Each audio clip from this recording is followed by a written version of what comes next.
My name is William Kwadwo Dumenu. I am a research scientist in the field of forest policy, governance, and livelihood. I also do some work on conservation related to trees.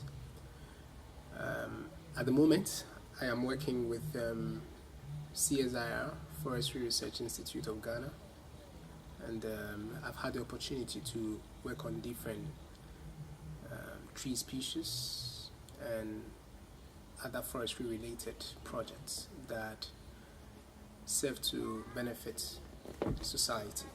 Yeah, Forestry Research Institute of Ghana is a research institution established by the government, and its mandate purposely is to look at forest related research, particularly focusing on developing technologies for its sustainable management for the benefits of society.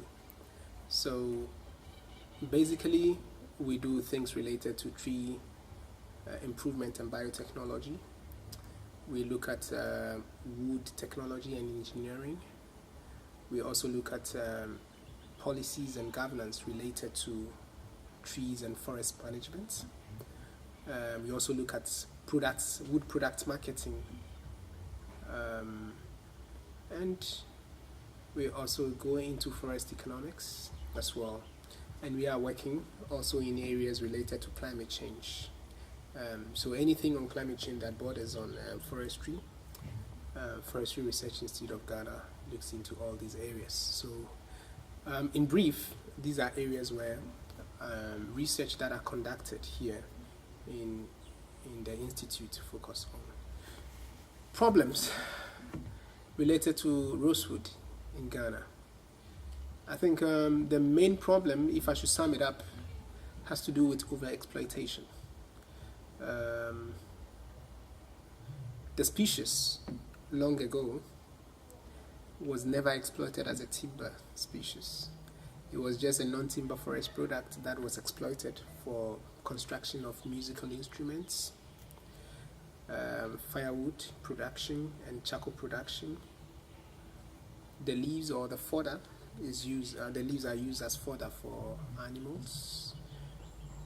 Parts of it were explored for medicinal plants for treatment in the rural areas. So, and then sometimes you may find the wood being used for housing construction. So indeed, rosewood was exploited as a non-timber forest product and never used as timber product for a very long time to come. But this changed a few years ago. So the main problem with rosewood started when we got Chinese coming into Ghana to assist us with some developmental projects in Ghana. So when they came in, they found out about Pterocarpus erinaceus, which is otherwise known as African rosewood or koso, and they found this to be a very excellent substitute for the herbaceous species, which is known as the true rosewood. And rosewood is actually a high value timber in Asia because it is explored for the furniture industry, and it brings a lot of money to people who work with it and people who sell it as well.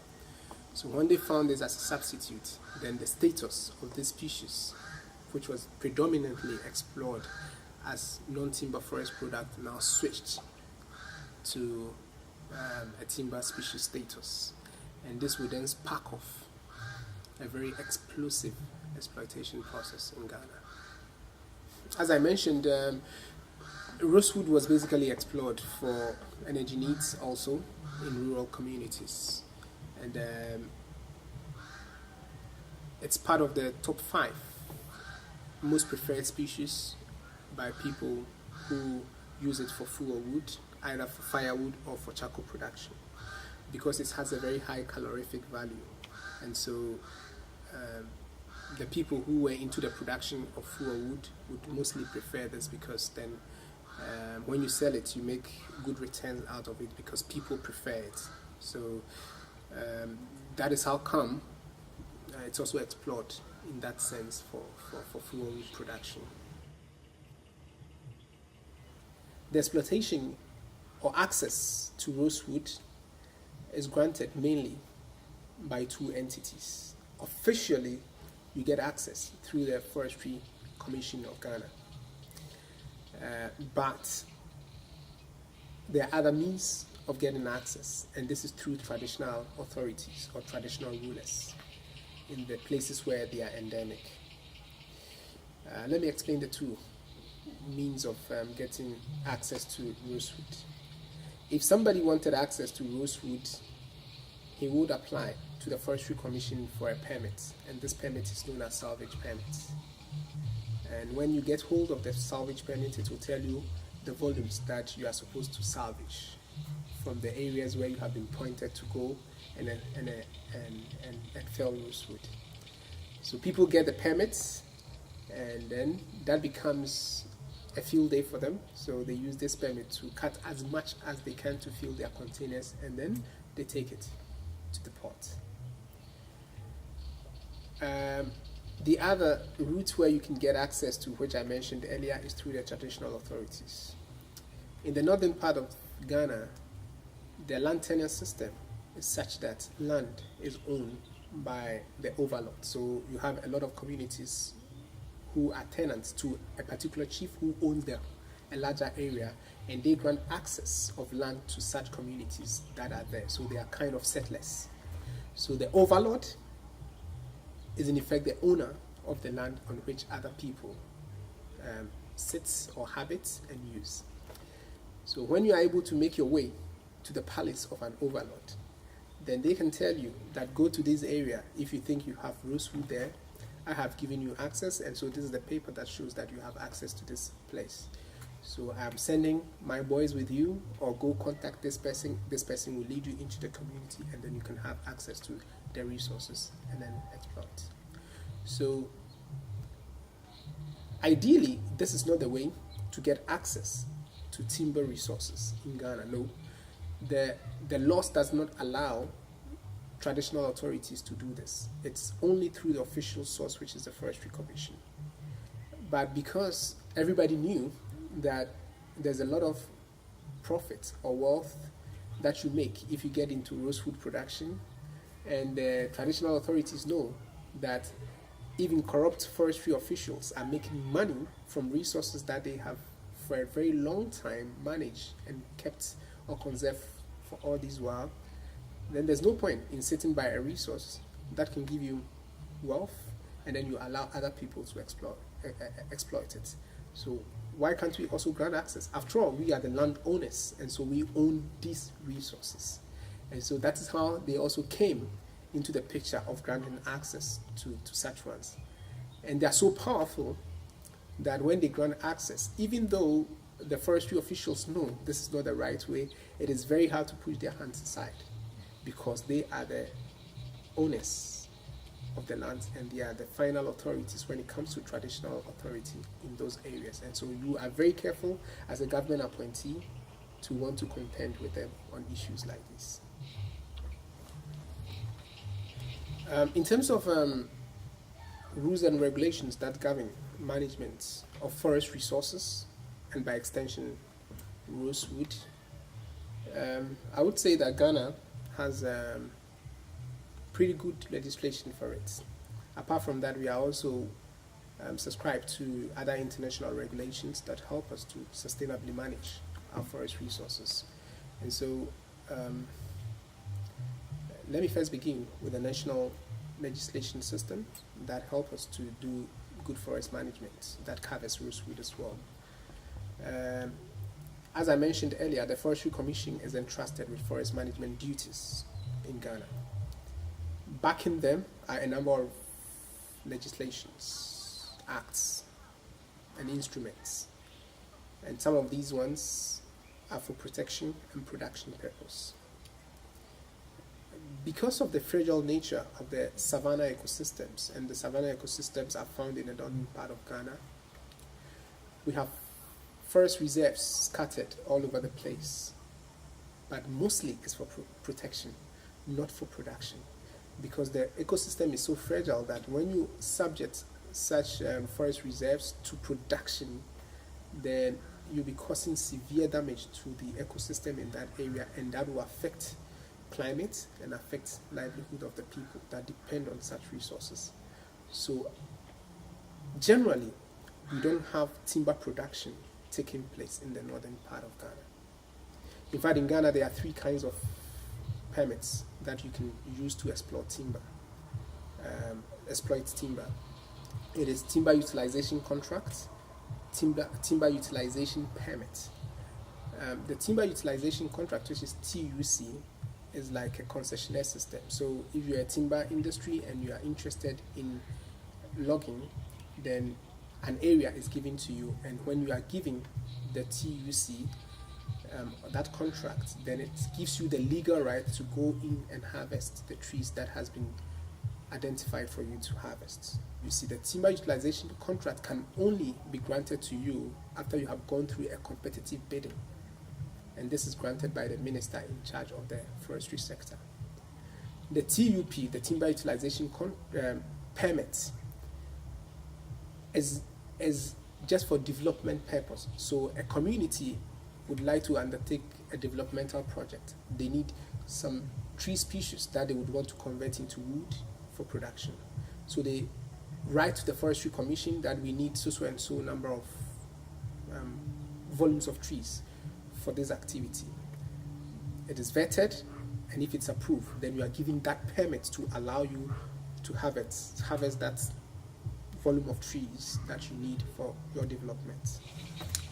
So timber utilization permit, TUP, is not for commercial exploitation, it's only for community development or developmental projects. And whatever volumes you get from the timber production is very small, and it's all meant for development. You can never put them on sales.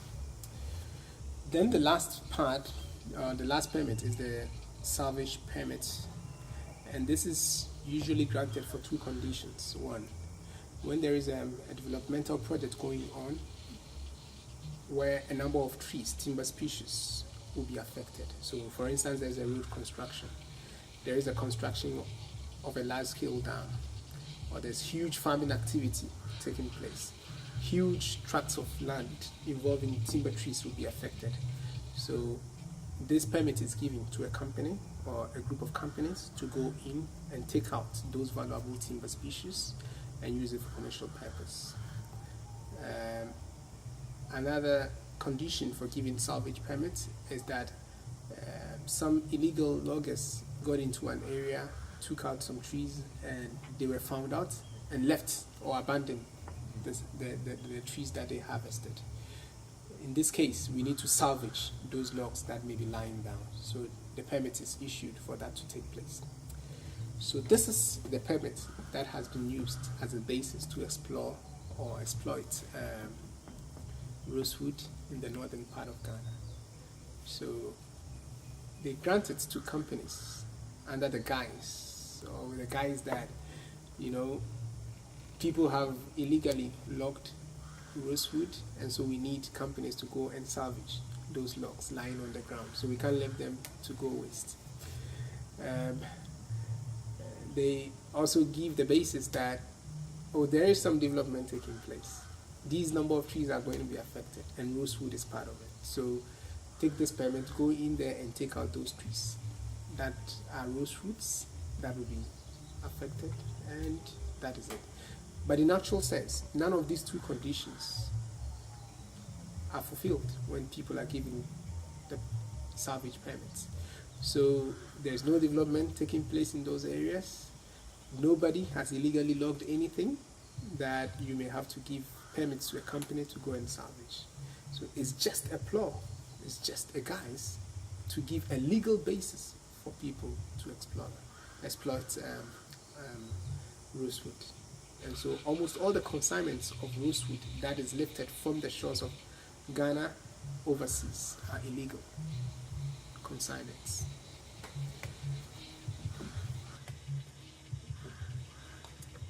Communities or individuals within those communities where rosewood is endemic to cut and use, the law does not frown upon that necessarily, because If you are a farmer and there's rosewood sitting on your farm, and you want a few planks to prop up your house, you can take this down, but actually the law would say that you may have to go to the Forestry Commission and ask for a permit to be able to do that.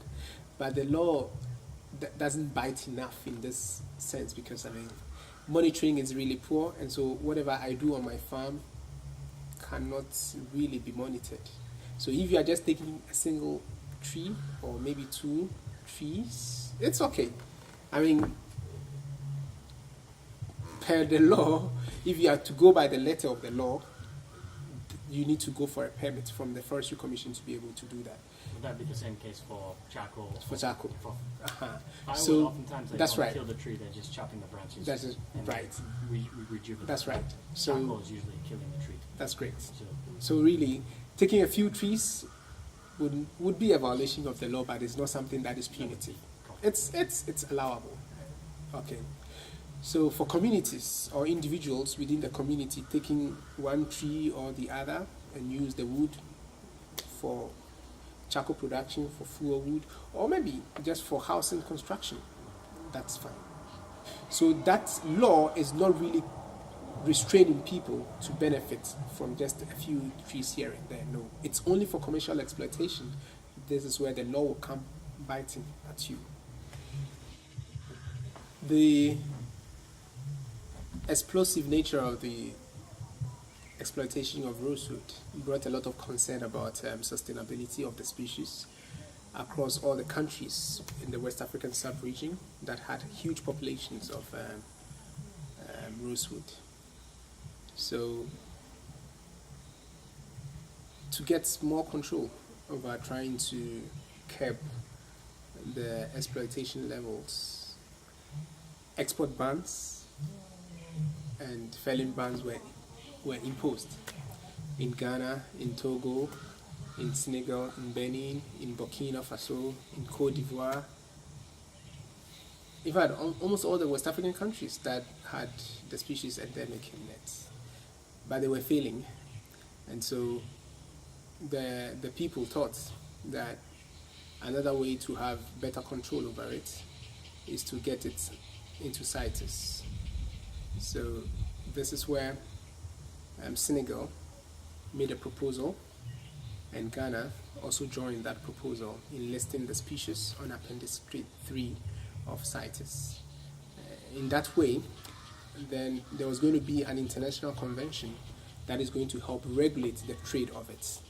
So in a way, they were thinking that if the species get listed on Appendix 3 of CITES, then people who are involved in exploitation for commercial purpose will now be required to show permits that indeed they exploited the species in a sustainable manner before this will be allowed to be traded on the market. And so in the thinking of the managers of the resources, they thought this is a very fine way to internationally come together to prevent unsustainable exploitation of the species. So the Appendix 3 listing took place in 2016. But then,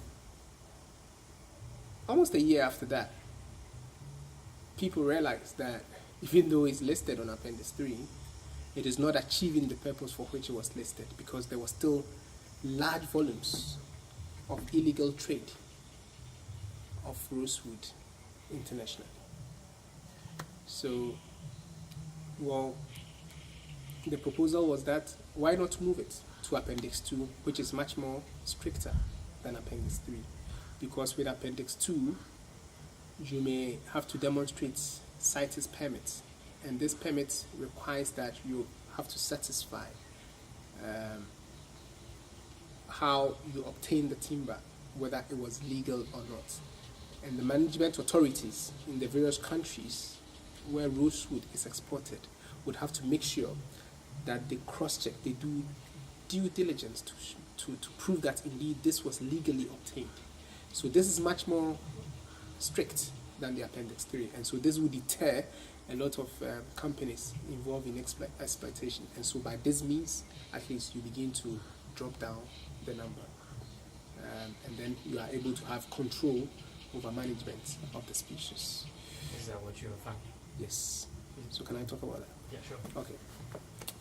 So Appendix 2, listing on Appendix 2, which in the terms or the right jargon is uplisting. So this was uplisted from Appendix 3 to Appendix 2 in January 2017. So just a year or so after listing it on Appendix 3, this was uplisted onto Appendix 2 the following year. But happenings show that it seems this is also failing. The first sign of a failure was recorded in Nigeria by Environmental Investigation Agency. Is an NGO that is involved in environmental crimes. They found that even though rosewood has been exploited on the basis of CSIR permits in Nigeria, most of the permits that were signed were done so fraudulently. And then, so they did some research on that and really found that over 1,000 certificates of CSIR were signed to cover almost 1 million trees or logs. Let me use logs of rosewood in Nigeria. So after reading this report, it actually got me thinking that, well, if this is happening in Nigeria, then what could be happening in Ghana? So then I also decided to do a research on what may be happening in Ghana. So I set out to look at export and import volumes of rosewood, particularly after it was listed on CSIR. And the results of my research is very mind-boggling, at least to me, because what I have found out is that since the export ban was introduced, export and felling ban was introduced in Ghana somewhere in 2014. In fact, I've already mentioned that we have had about 4 different export bans within a space of 5 years. Some last as short as 3 months. There's 4 months. But the longest ban was in 2014. And so for me, that is the anchor year for me. So 2014 lasted for more than a year. And so that was a basis for one to be able to compare exploitation levels with respect to the effect of the ban. My research revealed that whilst the ban was operative in Ghana, exploitation has rather increased by 129%. Yes. What about CSIR when it was included on CSIR Appendix 3 and Appendix 2? My analysis shows that after listing the species rosewood on these 2 appendices of CSIR, illegal trade involving Ghana alone has increased by 120%. Yes. How this was done is very simple. So we obtained official figures of rosewood exports from Ghana, and then we got import volumes from Ghana exclusively from China. So we compared the 2 figures, and we see that the figures that are reported in Ghana is different from what is reported in China. So, but they are all official figures. So the question is, where does the difference come from? So the difference will be something that was not declared while the consignment of rosewood was leaving the shores of Ghana. And if it is undeclared or is not reported, then what is it? Then it's illegal. Again, we looked at the figures compared to what Ghana and China has been reporting officially to CSIR's trade database. And again, you see that there is difference in what they officially report in their trade statistics. China reports in their trade statistics from what they report to CSIR's officially.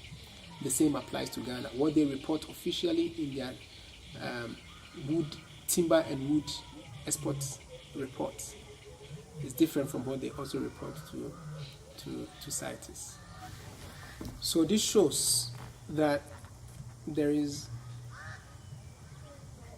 a less effective monitoring of CITES implementation in Ghana. That is why such a thing is happening.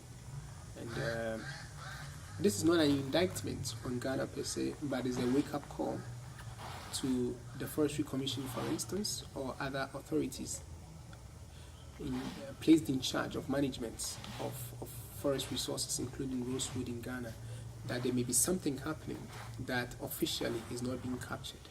And so such findings from such research is good for the management authority as well as the Forestry Commission in general to begin to look at the measures they have put in place to make sure that CITES is well implemented so that it can assist them to be able to sustainably manage these very valuable resources that is very crucial for the livelihoods of the people that depend on it. So, to what extent does that say something about CITES? Or to what extent does that say something about the implementation of CITES? The findings of this paper has implications, and it also has some recommendations for an effective implementation of CITES to be able to protect or conserve this very important species. The first recommendation is that, you see, Ghana is having issues with the issuance of salvage permits, as it's being used as a guise for exploiting rosewood in a legal manner or in a legal way. But if you look at the way salvage permits is issued and used for exploitation of rosewood, it violates the two conditions that are stipulated clearly in the law. But why is it that even though well-meaning officials of the Forestry Commission may not like to have the situation happening this way, but they are seemingly restricted in doing something different from what is happening?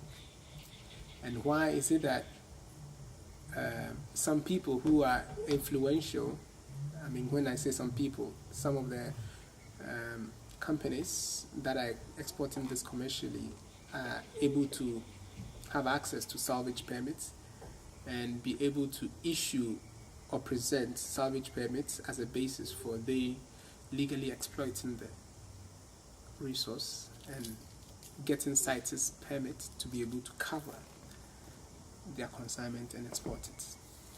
It's all because CITES is also failing to do something. And that thing is that one of the requirements for Appendix 2 listed species is that you demonstrate what we call legal acquisition findings. This is where you have a document or you show how this species you are about to apply for CITES permits is legally exploited.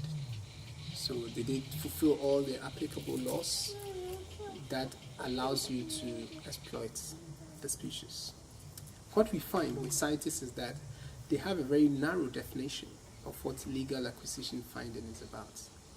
They don't have a tracking system to be able to track the species that has been exploited, to see that indeed this was legally obtained. So people take advantage of the narrow definition and the absence of a tracking system. And so when you get into connivance with a forestry official or an authority that is in charge of exploitation of timber, then they can allow you to just fulfill the minimum requirement or not even fulfill it at all, okay, and allow you to have access to this document that shows that you have a legal basis to be able to exploit the species. But if indeed, if there was a tracking system in place, scientists will be able to track and see that this document that demonstrates that this species is coming from a legal origin is fraudulent. But this is not the case. And so that's why people are exploring this loophole. And so scientists need to broaden its definition of what legal acquisition is about. Be able to institute a tracking system where they will be able to verify the claims that are made so that people do not take advantage of the system. So that's one recommendation that they need to look at. Two, or the number two area that scientists also look at is that they need to get a third-party verification system in place. If you look at FLEGT, that is Forest Law Enforcement, Governance and Trade program that is being implemented under the Voluntary Partnership Agreement, VPA, so we call it FLEGT VPA. They have a very strict definition of what a legal origin of timber is about. They have what we call a legality assurance system, well instituted, a wood tracking system where you can trace wood from the origin right onto the market. They have a third party that verifies your claims that indeed your timber is coming from a legal origin. So all these are measures that helps to weed out risk in the system. Right. Another area, which I think will be the last one for scientists, is that in countries where FLEGT VPA is currently being implemented or about to be implemented, and so systems are being developed to define what a legal timber is, scientists can take advantage of the system to align their legal acquisition findings with the FLEGT VPA definition of legal timber. The people who are trading CITES listed species will know that they have to do more than just what they would do under CITES to demonstrate that their consignment of species that they want to trade under CITES permit will require a lot more to prove that indeed it is legally obtained. So this will be safe for CITES as well, because they know that the people who will be trading in CITES listed species have more to prove to them in terms of the legal origin of the species that they want to export. And so if they know that they can't fulfill all the requirements for demonstrating legality, the number will come down, and the fewer the merrier, I believe. So the sustainability of rosewood has been the concern of many people in Ghana, literally because of the overexploitation and illegal logging that has been associated with it. But the most recent one that I would like to touch on is a recent documentary that was featured by Joy News, titled Killing the Roses. I think this was produced on 4th of March 2019 and was aired on the channel. And of course they have that channel also on YouTube. And this will prompt a very interesting response from the sector ministry, that is the Ministry of Lands and Natural Resources, in just a week. And so precisely on the 11th of March, there was a response, I'm sure, in relation to the documentary that was aired. And the response was that now rosewood is put under total ban in terms of felling and exports. So we are glad that the documentary aired. Of course, the various efforts by the other stakeholders have all added up and culminated into what we are seeing today. But we cannot cut the chase yet. We need to still monitor and see what is happening and see whether there is still an illegal export, this time not through our borders, but through the ports of our neighboring countries. or still through our pots, but labeled differently so that we cannot detect whether rosewood is really happening. So this is a welcoming news as a researcher who is concerned about sustainability of this endangered species. But as we say, we have to sleep with one of our eyes opened. The northern part of Ghana belongs to two ecological zones. You have the Guinea Savanna ecological zone and the Sudan Savanna ecological zone. Research has shown that when it comes to climate change impacts, these are the most hit ecological zones that we have in Ghana. The coastal is also one of the most vulnerable, but the Guinea and then the Sudan Savanna are the most vulnerable, particularly the Sudan Savanna. It's very interesting to note that most of the population in these ecological zones mostly depends on agriculture for livelihood. And again, the Guinea and Sudan Savanna zones, they have dry climate.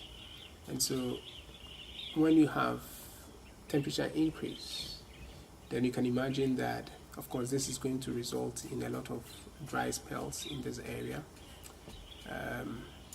It's going to affect agricultural activity, as I mentioned, shifting seasons. So the onset of rains for you to begin farming is delayed.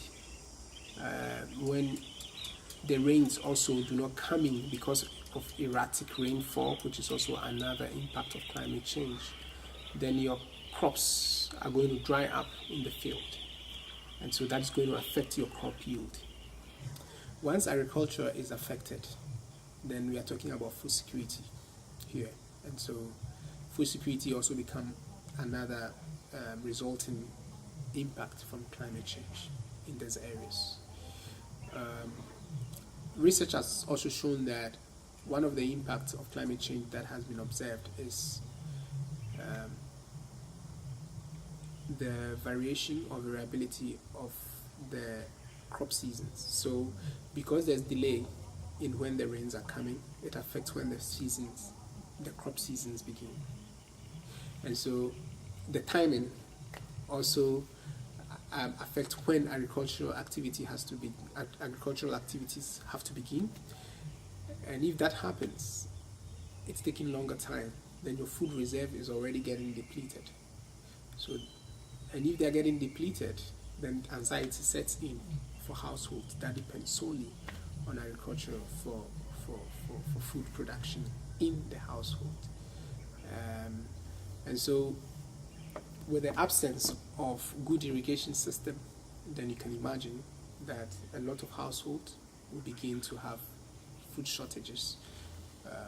And so this is another impact that climate change is having on the people living in the Guinea and Sudan Savanna ecological zones. Much more needs to be done to be able to help these ones to become resilient towards climate change. And I think a lot more programs need to be put in place to be able to learn the various factors of vulnerabilities of these communities and devise measures that can help them to reduce their exposure and be able to cope with climate change stress that come up. All right. So what programs, have there been any programs that have been put into place at this point? Or? Yeah, there has been programs, but the fact is that most of the programs are small-scale programs. So these are carried out by NGOs trying to introduce drought-resistant varieties for the farmers to plant. But these are pilot bases, or these are pilot projects.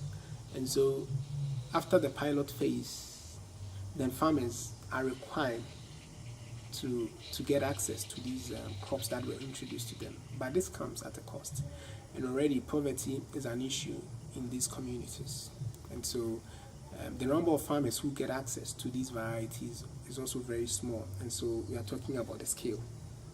So even though such programs have been there, but this is not a large-scale government project where we are saying that all farmers in these areas are targeted for drought-resistant crop varieties, so you come for this for free, we have subsidized it or stuff like that.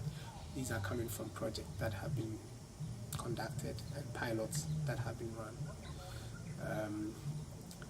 There is a program by the current government about putting up dams or constructing dams in every village.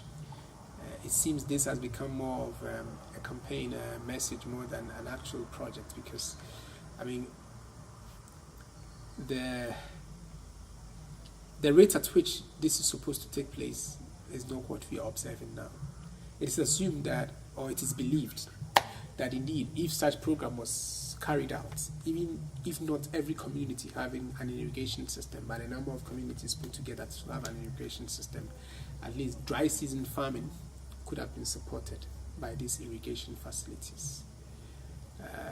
And that would have been a very great intervention, climate change intervention program that would have been implemented on a large scale.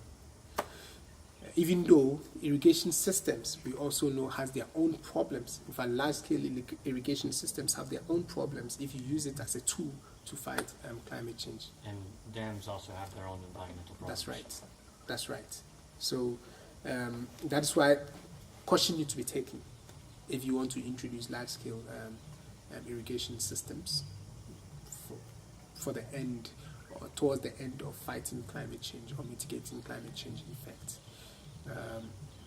But small dugouts or maybe small irrigation systems may minimize its impact a little, whilst we look for the positive that comes with it, or maximize the positive that comes with it. One other program was to improve the tree cover in the savanna ecological zones, because if you are able to improve tree cover, at least you fight desertification. Again, if you are introducing these trees that are probably nitrogen fixing, then this can help in farming systems. So they will help fix nitrogen into the soil, which will help improve the soil fertility for improved production for the farmers. But again, I know in the previous government they had a program where they were planting trees on a large scale in the savanna ecological zones, but its implementation was very problematic, and so some were established, but largely we'll say that the program failed to achieve the impact that everyone expected for it to be achieved. So yes, some interventions have been put in place, as I've mentioned, but their effectiveness has been a little problematic, and so I believe that more concerted effort is needed from relevant stakeholders to say that we are focusing on addressing this climate change impact of these communities in northern part of Ghana, and these are the interventions we are rolling, and these are the commitments we have towards them. And I think if we do that, the scale of achievement will be larger enough than what we have seen so far.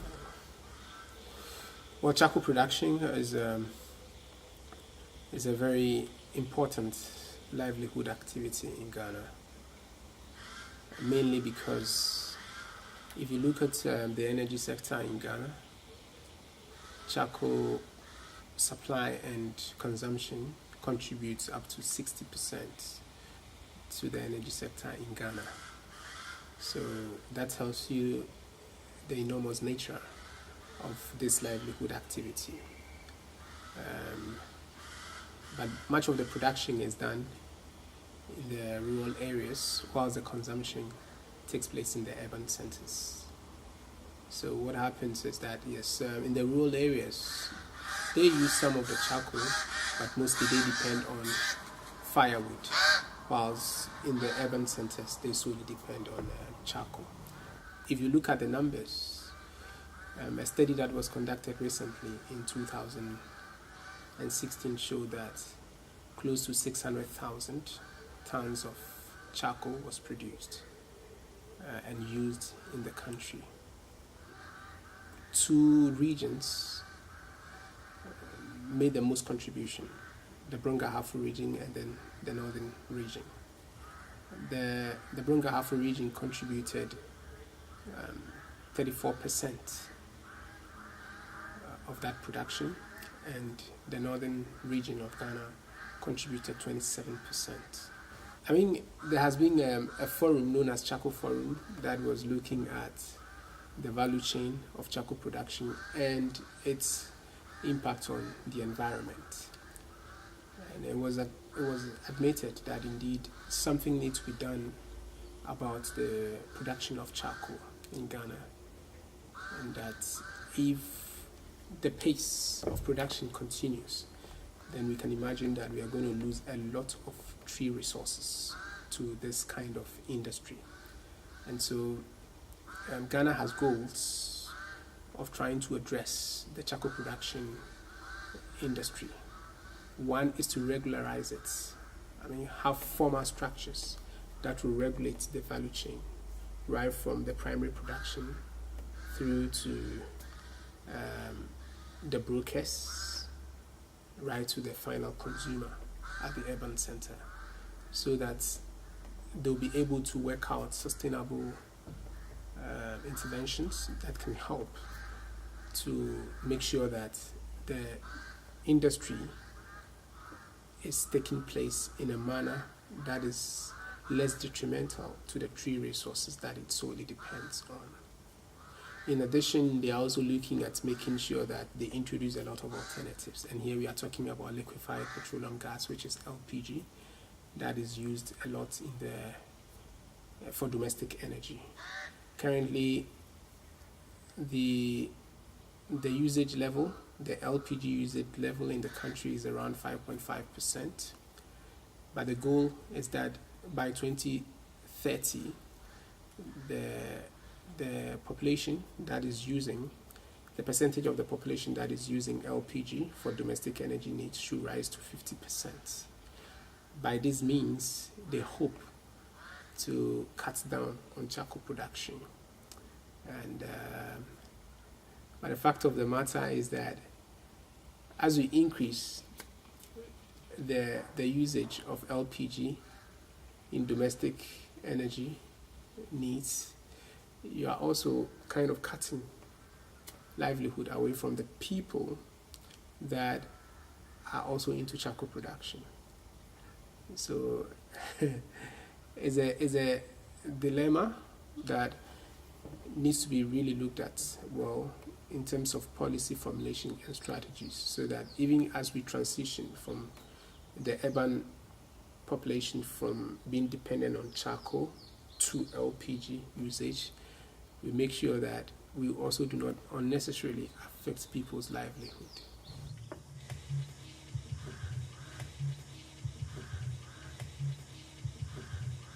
Yeah, the subject of environmental justice is a very interesting area, particularly when you consider local level actors. Indeed, the injustice in terms of environmental problems we have has more to do with wealthier nations, in my opinion, more than the less developed nations. Why? Because we know the major cause of the environmental problem has to do with consumption and lifestyle. And the major culprits in this is the Western world, without being less diplomatic about it. So I'm never diplomatic about it. yeah. So when I bring it down to the local level actors, particularly those communities in the Guinea and Sudan Savanna area, or northern part of Ghana, I wouldn't accuse them so much of being the major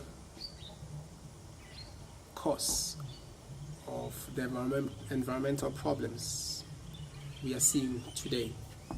But I wouldn't also say that some of their activities may also not be contributing to what we are seeing today.